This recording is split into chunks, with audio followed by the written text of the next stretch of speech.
এখন যেদিকে যাই সেদিকে অনেক দাওয়াত পাই। যেখানেই চা খাইতে নামলো চার দোকানদারও বলে, হুজুর আমাকে একটা মাহফিল করে দেয়া যায়। সব সময় দাওয়াত আসতে থাকে। একটা দিন এমন হবে আর কেউ আমাকে দাওয়াত দেবে না। খবর শুনলে হয়তো সম্ভব হলে গিয়ে 3 মুঠ মাটি দেবে, আমাকে আর দাওয়াত দেবে না। সেই দিনটা কত নিকটে কেউই জানি না। ইন্নাল্লাহা ইনদাহু ইলমুস সাআহ। আল্লাহ পাক মানুষকে অনেক জ্ঞান বুদ্ধি বিবেক বিবেচনা দিয়েছেন, যেই জ্ঞান দিয়ে তারা mike, light, current, computer, rocket, বিমান, বাস, ট্রাক, অসংখ্য যানবাহন এবং যন্ত্রপাতি আবিষ্কার করেছে। মহাকাশে ভ্রমণ করে এমন কঠিন কঠিন যানবাহন তারা তৈরি করেছে, কিন্তু 5টা বিষয় তারা জানতে পারবে না কোনো দিন। একটা হলো ইন্নাল্লাহা ইনদাহু ইলমুস সাআহ, কিয়ামত কবে হবে, দুনিয়া ধ্বংস কবে হবে, এর ডেট তারিখ ইসরাফিল আলাইহিস সালামকে আল্লাহ জানায় দেয় নাই। 2 নম্বরে ওয়ায়ুনাজ্জিলুল গায়স, কোন মেঘে কবে কোন তারিখে বৃষ্টি হবে সুনির্দিষ্ট সময় কেউ বলতে পারবে না। 3 নম্বরে কোন নারীর পেটে সন্তান আছে, ইন্নাল্লাহা ইনদাহু ইলমুস সাআহ ওয়া ইউনাজ্জিলুল গায়স ওয়া ইয়ালামু মা ফিল আরহাম, কোন নারীর পেটে কয়টা সন্তান আছে, কন্যা না পুত্র, একমাত্র আল্লাহ ছাড়া কেউ বলতে পারবে না। ওমা তাদরি নাফসুম মাযা তাকসিবু গাদা, একটু পরে আগামীকাল বা একটু পরে কে কি ইনকাম করব এটা আল্লাহ পাক ছাড়া কেউ জানে না। ওমা তাদরি নাফসুম বিআইয়ি আরদিন তামুত, আর কার কোথায় মরণ আছে এটাও কেউ জানে না। যার যেখানে মরণ আছে তাকে সেখানে যেতেই হবে। বুজুর্গানে দিন বলেন, দো চিজা দমিরা কাসাদ জোরে জোর, একে আবদানা দেগার খাকে গোর। 2টা জিনিস মানুষকে তার গন্তব্যে নিয়েই ছাড়ে, একটা হলো রুজি আর রুটি, আর একটা হলো কবরের মাটি। যেখানে যার রুজি আছে তাকে সেখানে যেতেই হবে, যেখানে যার মরণ আছে তাকে সেখানে যেতেই হবে। মরণের হাত থেকে কেউ বাঁচতে পারে নাই, পারবেও না। কাজেই হায়াত নিয়ে আমাদের কোনো বড়াই নাই, হায়াতের কোনো গ্যারান্টি নাই, মরণের গ্যারান্টি শতভাগ। সকলের কাছে দোয়া চাই, সকলের জন্য দোয়া করি যে আল্লাহ পাক রব্বুল আলামিন অতদিন যেন আমাকে হায়াত দান করেন যতদিন আমার দ্বারা তার দ্বীনের উপকার হবে এবং তার মখলুকের সেবা খেদমত হবে। এমন হায়াত চাই না যে হায়াতে আমার দ্বারা দুনিয়ায় দ্বীন ও দুনিয়ার কোনো উপকার না হয়, এরকম বেকার হায়াত চাই না। তবে সুস্থতার সাথে, ইজ্জতের সাথে, প্রশস্ত হালাল রিজিকের সাথে দ্বীনের সেবা খেদমত করতে পারি এমন হায়াত কামনা করি, যেন এভাবে আল্লাহ তাআলা আমাদের সুস্থতার সাথে, ইজ্জতের সাথে, প্রশস্ত হালাল রিজিকের সাথে লম্বা হায়াতে তয়বা দান করেন। সবাই বলি আমিন। আমরা ইবাদত বন্দেগি করি, এখানে যতক্ষণ বসে আছেন নীরবে চুপ করে বসে থাকলেও যতগুলি কথা, বিশেষ করে মাসআলা সংক্রান্ত যে জরুরি কথাগুলো উলামায়ে কেরাম বলে থাকেন, পরবর্তীতে আমল করব এমন নেক নিয়তে বসে আছেন আর মাসালাগুলো শুনতে আছেন। প্রত্যেক একটা মাসালার বিনিময়ে বিশ্বনবী মুহাম্মদুর রাসূলুল্লাহ সাল্লাল্লাহু আলাইহি ওয়াসাল্লাম যেটা বলেছেন, খায়রুম মিন ইবাদাতি সিত্তিনা সানা, বেরিয়া লাগাতার বিরামহীন কাজা ছাড়া ধারাবাহিক একটানা 60 বছর নফল ইবাদত করলে যে নেকি, তার চেয়েও বেশি নেকি। কথাটা শুনে খুব আশ্চর্য লাগলো, বিধায় খুশিতে সুবহানাল্লাহ পড়ছেন। এটাও বৃথা যাবে না, এর বিনিময়ে জান্নাতের মধ্যে একটা বিশাল ফলদার গাছ লাগানো হয়ে গেছে, আর একটা লাগানো হয়ে গেছে, হতেই আছে। সুবহানাল্লাহ। কাজে এই জায়গাটা বসে থাকাও নেকি, এখানে বসে থাকাও নেকি। খায়রুম মিন ইবাদাতি সিত্তিনা সানা, খয়ের ইসমে তাবজিলের সিগা উলামায়ে কেরাম বোঝে। অর্থ হলো, মাদ্রাসার ছাত্ররা থাকলে সরফওয়ালারা মনে রাখবে, আরবিতে অনেক শব্দ আছে, প্রত্যেকটা শব্দের সংজ্ঞা আছে, পরিচয় আছে। ইসমে ফাইল কাকে বলে, ইসমে তাবজিল কাকে বলে, সিফাতে মুসাব্বা কাকে বলে, ইসমে মুবালাগা কাকে বলে, এর প্রত্যেকটার পরিচয় আছে। তো ইসমে তাফজিল বলা হয় ওই সিগায় সিফাতকে যার ভিতরে মানায় মাজদারি সর্বোচ্চ পাওয়া যায়, অর্থাৎ মূল অর্থ, শব্দের একটা মূল অর্থ থাকে, এই মূল অর্থটা যেই শব্দের ভিতরে সর্বোচ্চ পাওয়া যায় তাকে ইসমে তাফজিল বলে। কি মানে? খায়রুম মিন ইবাদাতে সিত্তিনা সানা। লক্ষ্য করতেছেন আপনারা? একটা মাসালা শুনলে এবং শিখলে আমল করলে পরে নেকি, যেটা হবে আমলের নেকি আলাদা। শুধু আমলের নিয়তে মাসালাটা শুনলে শিখলে আপনাকে আল্লাহ তাআলা 60 বছর নফল ইবাদতের চাইতে বেশি নেকি দান করবে। সাহাবাই কিরাম বললেন, মিনাইয়া আমালিন ইয়া রাসূলুল্লাহ, 60 বছর তো নফল ইবাদত কত প্রকার আছে, কোন নফল ইবাদত? তো হুজুর বললেন, সিয়ামুহা ওয়া কিয়ামুহা। একটানা 60 বছর নফল নামাজ ও নফল রোজা রাখলে যে নেকি, তার চেয়ে একটা মাসালা শুনলে শিখলে বেশি নেকি। বোঝেন নেকি, নেকির মর্যাদা। কদরে গওহর শাহ বেদানদ ইয়া বেদানদ শাহপরি, কদরে গওহর শাহ বেদানদ ইয়া বেদানদ জওহারি, কদরে গুল বুলবুল বেদানদ ইয়া বেদানদ শাহপরি। নেকির মর্যাদা যে বোঝে সে নেকির জন্য পাগল হয়ে ছোটে, যে যার মর্যাদা বোঝে সে তাকে খোঁজে, যে বোঝে সে খোঁজে। সাহাবাই কিরাম নেকির মর্যাদা বুঝতেন, পাগলের মতো নবী পাকের সাথে ছুইটা মক্কার আরাম আয়েশের বাড়ি ফেলে মদিনায় শরণার্থী হয়ে যে উঠছেন। সাহাবাই কিরাম নেকির মর্যাদা বুঝতেন, সুখের শান্তির পছন্দের স্ত্রীকে ঘরে ফেলে রেখে ময়দানে যে গলা কাটাই দিয়ে শাহাদত বরণ করে নেকি কামাই করছেন। বড়রা নেকির মর্যাদা বুঝতেন, সারা রাত আরামের বিছানাকে ফেলে রেখে শীতের রাত্রে অজু করে ঠান্ডা রাত্রে দাঁড়িয়ে দাঁড়িয়ে তাহাজ্জুদ পড়ছেন নেকির লোভে। যে যার মজা বোঝে সে তাকে খোঁজে। যুবকরা মোবাইলের মজা বোঝে, রাতভর 4 জন গোলে বসে বসে টিপাটিপি তালে থাকে। সুবহানাল্লাহ।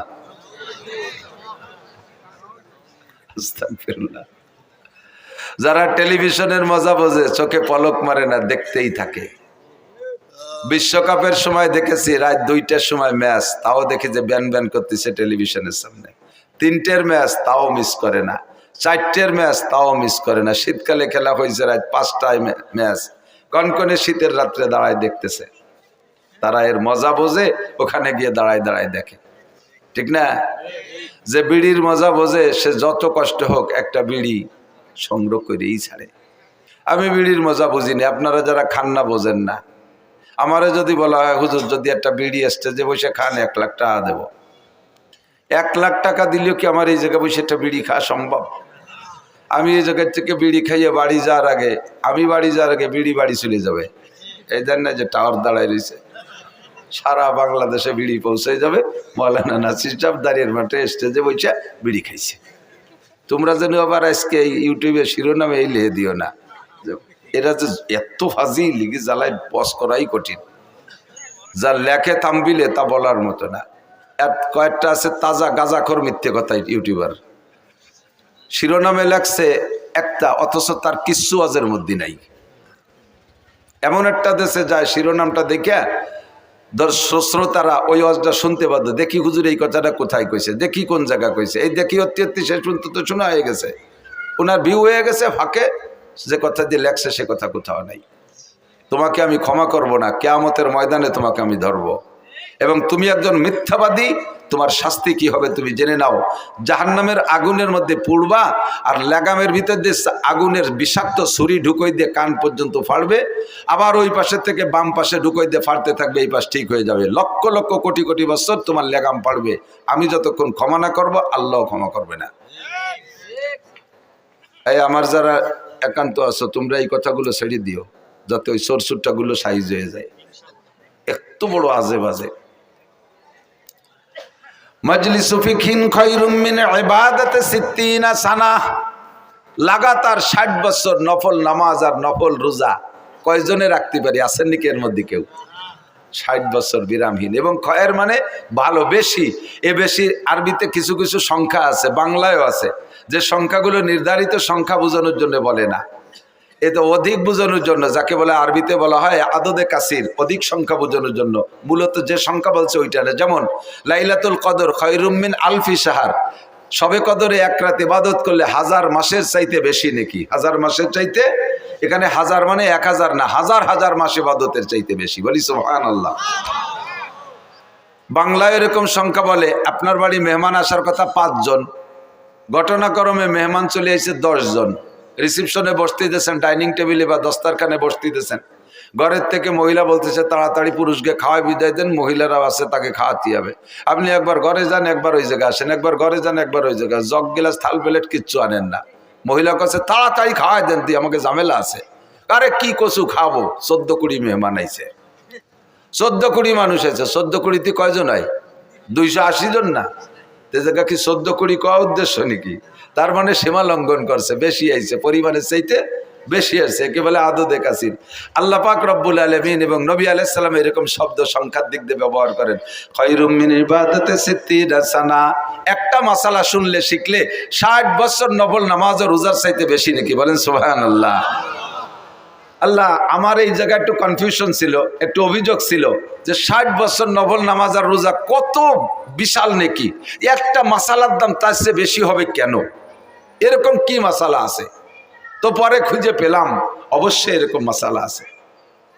ভালো করে বোঝেন, কিয়ামতের ময়দানে আল্লাহর কসম, উলামায়ে কিরাম সাক্ষী, কোন পাবলিককে আল্লাহ জিজ্ঞেস করবে না তাহাজ্জুদ পড়েছো, ইশরাক পড়েছো, আওয়াবিন পড়েছো, সাহস পড়েছো, শবে বরাতে নফল নামাজ পড়েছো, শবে কদরে নফল নামাজ পড়ছো, আইএমবিজের নফল রোজা রাখছো, শবে বরাতের রোজা রাখছো, মুহররমের নফল রোজা রাখছো, কোন নফল ইবাদত সম্পর্কে কেউকে জিজ্ঞাসা করা হবে না, কিন্তু কিয়ামতের ময়দানে ফরজ সম্পর্কে জিজ্ঞাসিত হবেন।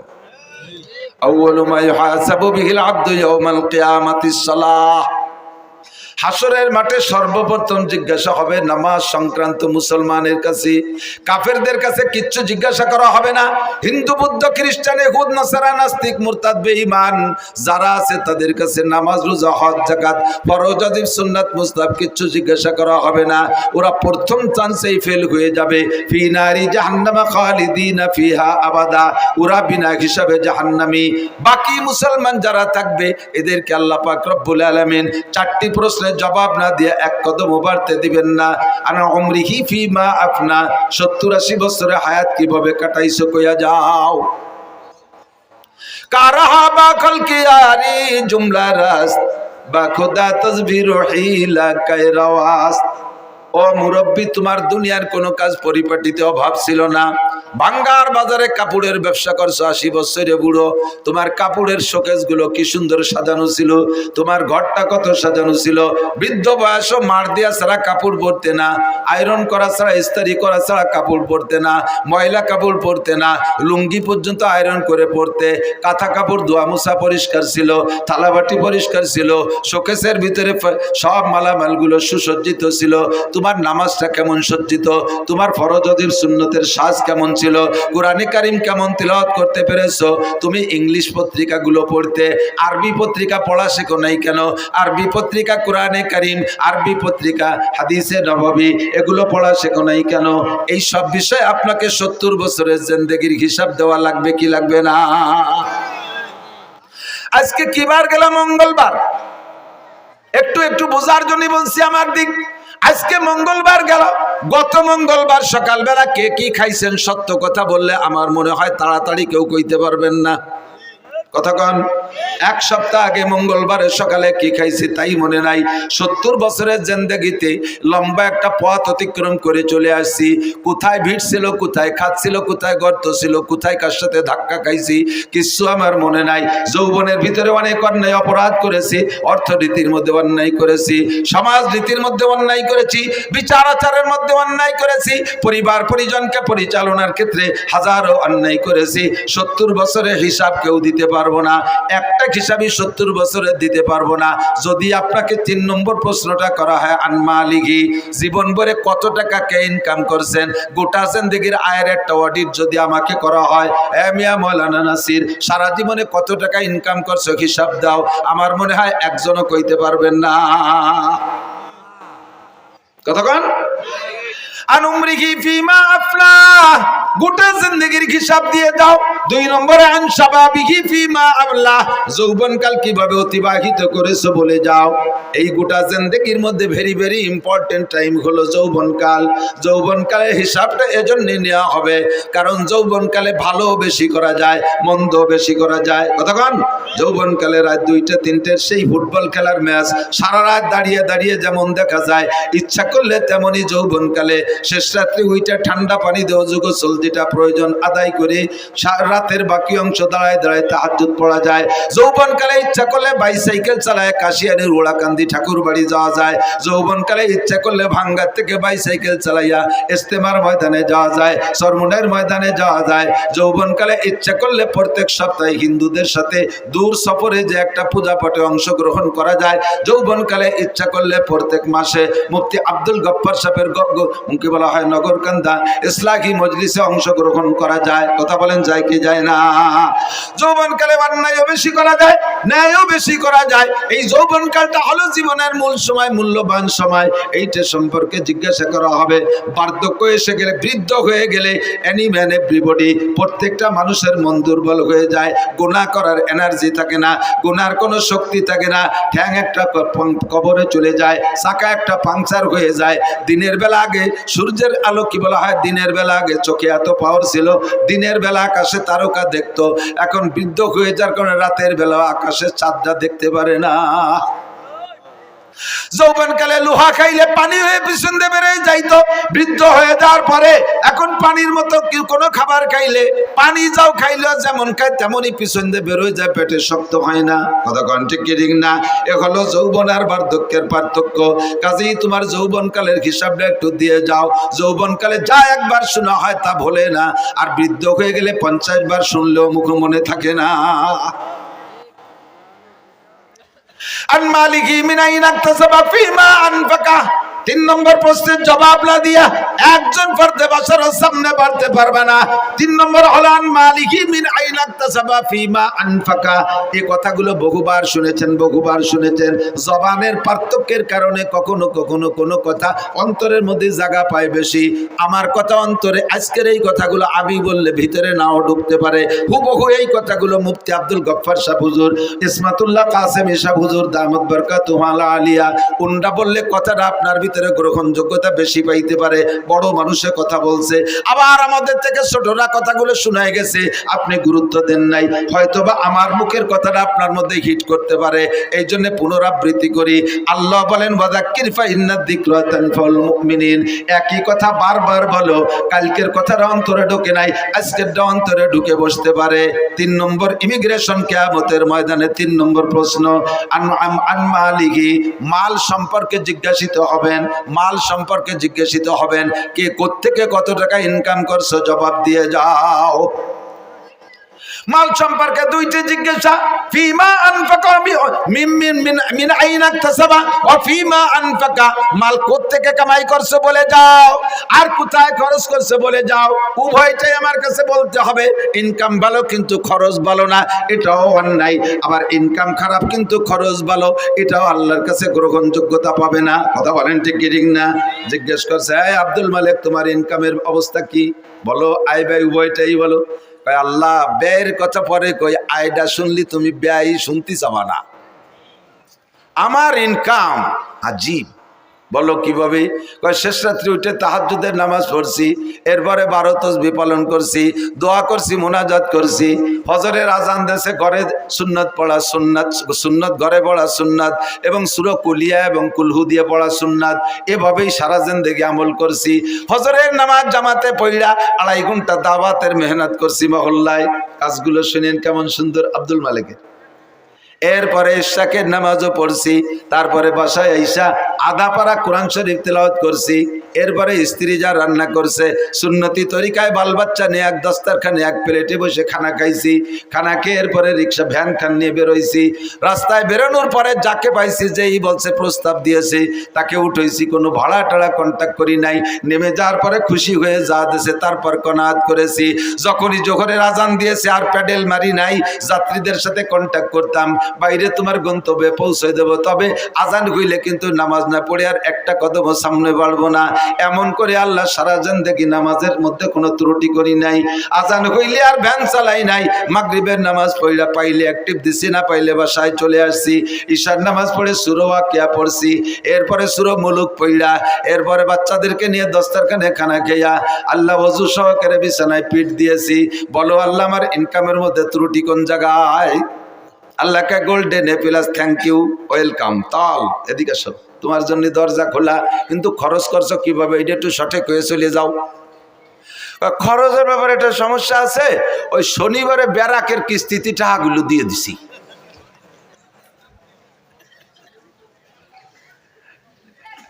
বাংলায় কয় একে পাদে আগা সারা। বাংলা বোঝেন? মাঝে মাঝে রাত তো বেশি হয়ে গেছে, একটু রস না দিলে অনেকের ঘুম এসে যায়। আমাকে ওই পাশে নড়াইল জেলার একটা থানা আছে নড়াগাতি, আর বলবো না পরিচয়, আবার এই নড়াগাতিরাই শুনবেন আবার ইউটিউবে। সেদিন যে তাকে মধ্যেও কই আইছি ভাই নাই, বহু আগে ব্রিটিশ পিরিয়ডে ওই এলাকাতে প্রচুর হিন্দু মুসলমানও আছে। তো হিন্দু মুসলমান যুবকরা বিকেলবেলা ওখানে একটা জায়গা আছে, একটা স্পট, বসে বসে খোঁজ গল্প করে, এটা এই খেলাধুলা করে, আনন্দ ফুর্তি করে। তো ফাজলেমি করে দুইজনে বাই ছাড়া ছাড়ি ফাল্লা লাগছে। একজনে একটা দেয় আর একজনে একটা দেয়, একজনে একটা দেয় আর একজনে একটা দেয়। আর আজকে তো আর আনরেডি, অপ্রস্তুত ভাবে বেশি একটা সুবিধা হতে পারে। এখন ওই জায়গায় দুইজনের পাল্লা হয়েছে। আগামী শনিবারে এই জায়গা বাই ছাড়িয়ে পাল্লা, যে যেভাবে পারো রেডি হয়ে আসবা। এই আটে কাড়াও দেশে ডেরা পিঠে যে অমুক জায়গায় এই হবে, কি কোয়ার মতো জিনিস। জীবনে ঘোড়া দাবর দেখছে, আড়িয়ে নাড়ই দেখছে, কত খেলা দেখছে, কিন্তু এত আর কেউ শোনে নাই কোনোদিন। এ শুনে দর্শক হয়েছে সেই হারে, মাঠ ভরে গেছে দুইজনে দুই চেয়ারে। তো মুসলমান যেটা সে যাই প্রত্যেকেই রেডি হয়েছে যাতে গ্যাস বেশি হয় পেটে। তো মুসলমান যেটা সেটা যাইয়ে খাইছে যত আদা চাবাইনে সুলা, বাদাম এক চাবানিতে গিলে ফেলাইছে, ভালো হয়ে ফেসে খাই নেই। আর ও যেভাবে পারছে রেডি হয়েছে। আর আইসা দুইজনে দুই চেয়ারে বসা লোক তো দেখতেছে, হিন্দুটা আইসে মুসলমানটার মুখির উপরে একটা মারি দিয়ে চলে গেছে। শর্ত হলে মুহি মারতে হবে। ও তিনটে মারিয়ে দিয়ে গেছে, মুসলমান একটাও মারে না। এখন প্রায় তকবির শুরু হয়ে যাবে হিন্দুর পক্ষে, জয় জয়। এর মধ্যে কইতেছে বসো এবার আমি হবে। ও যাইয়া কাপড় সরাই ওর মুহি মারিয়ে দিয়েছে। আউলাখের একেবারে যত সোলার কাঁচা বাদাম সব বার হয়ে গেছে একবারে। এর নাম হলো এ পাদে আগা ছাড়া।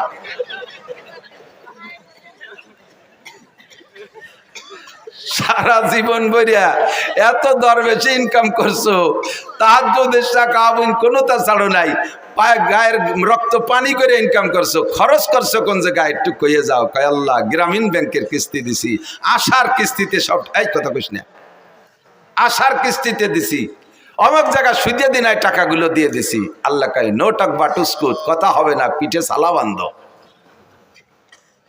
তেল মাখাও যাতে বাড়ি স্লিপ করে।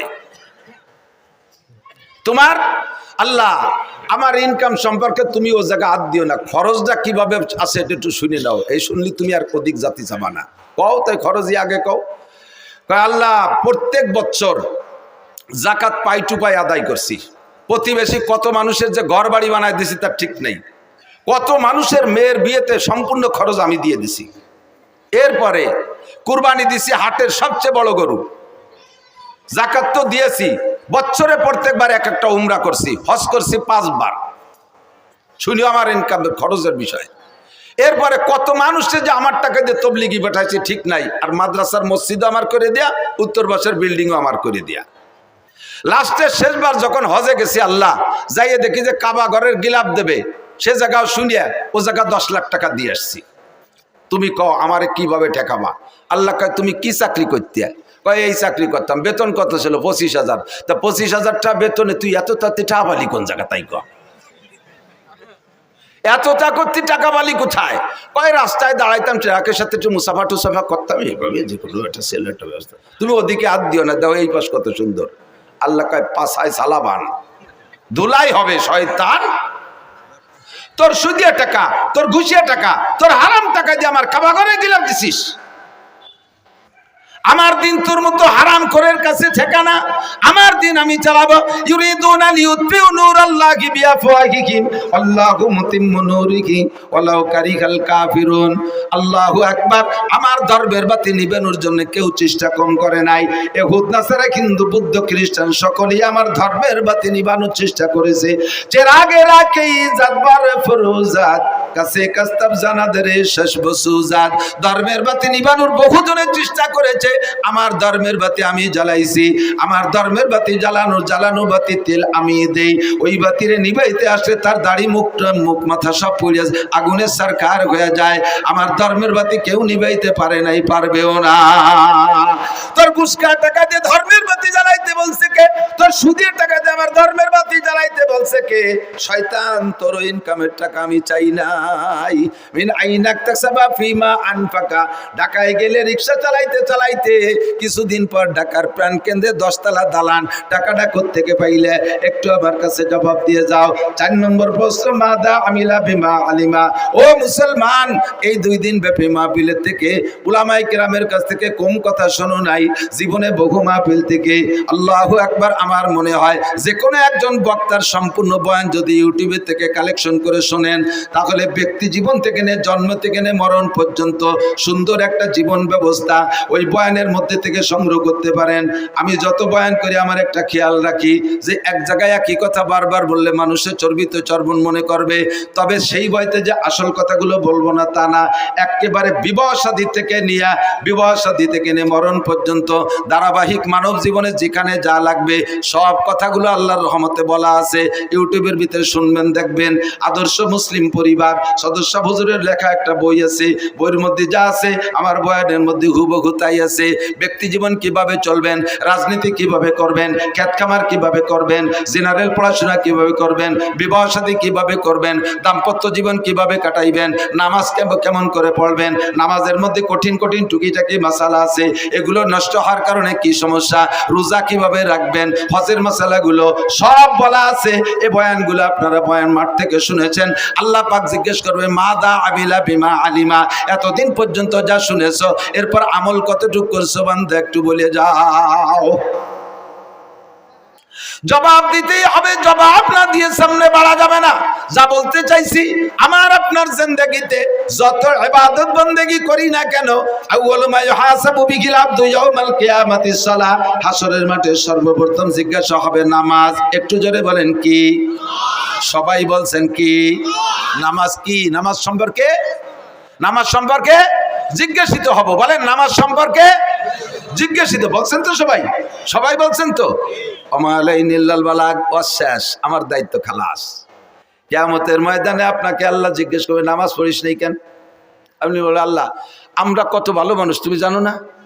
এই হুজুরকে ডাইয়ে নিয়েছি মোটা টাহাই দিয়ে, এত বড় বড় হুজুর, আল্লাহ মাতু দার কুমকুমাতু নারকেলা গাছের তোড়, হাওড়ার ব্রিজ, তাল গাছের গোড়া, বাজারের মোড়া, রইসু শায়াতিন, আন্তর্জাতিক গতি সম্পন্ন কত তাই দিয়ে পোস্টার ভরি ফেলাইছে। সেই হুজুররা এসে দুনিয়ার গালগপ পরে চলে গেছে, কোনোদিন নামাজের কথাটা কইনি। যদি একবার কইতো তাহলে নামাজটা ভরি আমিও ছাড়ি।